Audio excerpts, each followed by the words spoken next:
Apple లాంటి అందం నాదే రోయ్, బీ ఫర్ బిస్కెట్ లాంటి బుగ్గలు కొరికే రోయ్, సి ఫర్ చాక్లెట్ లాంటి చిన్నదాన్ని నేనే రోయ్, డి ఫర్ డార్లింగ్ నువ్వై డేటింగ్ నాతో చేయి. నిషా నిషా నిషా నిషా నిషా కనులవాడా, ఖుషి ఖుషి హుషారుగా కుంపటి రాజై గురుడా.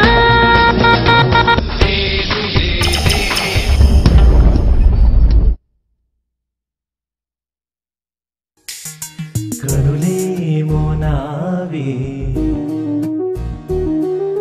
చూపేమో నీది, పెదవేమో నాది,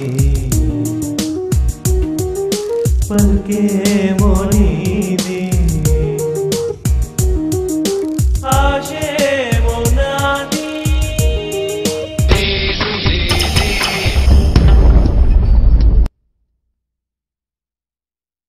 బతకడానికే గెలుపంటే ఓటమి అంటా నేనే, గెలుపు కోసమే బతకాలన్న సిద్ధాంతాన్ని నేనే.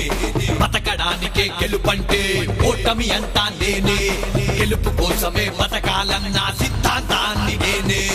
ఓటమినే ఓడించే మొండితనపు ధైర్యం నేనే, సంచలనం కలిగించే సాహసానికి ప్రతిరూపం నేనే.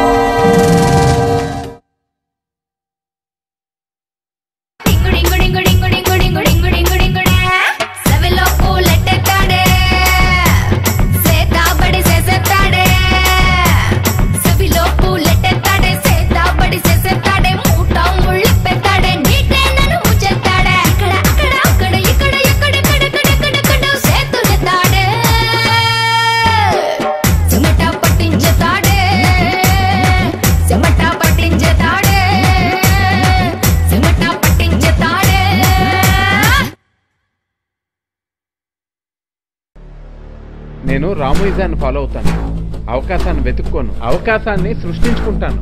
నువ్వు మాపే మీద సినిమాలు తీస్తూ మా రహస్యాలను బయట పెట్టేస్తున్నావు. ఆ మిడుగుట్లో ఎంత మంది అమ్మాయిలను వెంట పడేలా చేసుకున్నాడో మాకు తెలియదు. మరి అంతా రామోయిజం.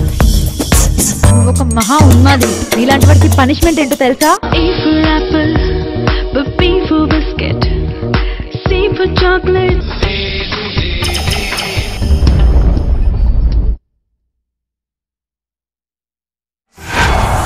ప్రతి యువకుడు తను ఏం కావాలో తను యువకుడుగా ఉన్నప్పుడే నిర్దేశించుకోవాలి. నా దృష్టిలో రాము దేవుడు. అలా అయితే మీతో నేను సినిమాయే చేయను. నువ్వు జీవితంలో గెలిచావా ఓడేవా? ఓడిపోయాను అనుకున్న వాళ్ళ దృష్టిలో గెలిచాను, గెలిచాను అనుకున్న వాళ్ళ దృష్టిలో ఓడిపోయాను. నీ బాసు మహేష్ బాబు ముసుకేసుకున్నా ఉపేంద్రరా. స్త్రీ అనేది ఎప్పటికీ విలాస వస్తువు కాదు. సినిమాలో స్త్రీ అందాన్ని చూపించినంత మాత్రాన నా దృష్టిలో స్త్రీ ఎప్పుడూ తక్కువ కాదు.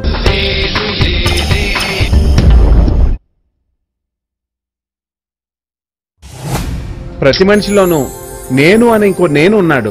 ఆ నేను అనే శక్తిని బయటికి తీస్తే ప్రతి మనిషి నేను నేనే అని చెప్పే స్థాయికి ఎదుగుతాడు. అంటే ఎవడి జీవితం వాడి చేతుల్లోనే ఉంది. అందరి తలరాత ఆ బ్రహ్మదేవుడు రాస్తాడంటారు, అది తప్పు.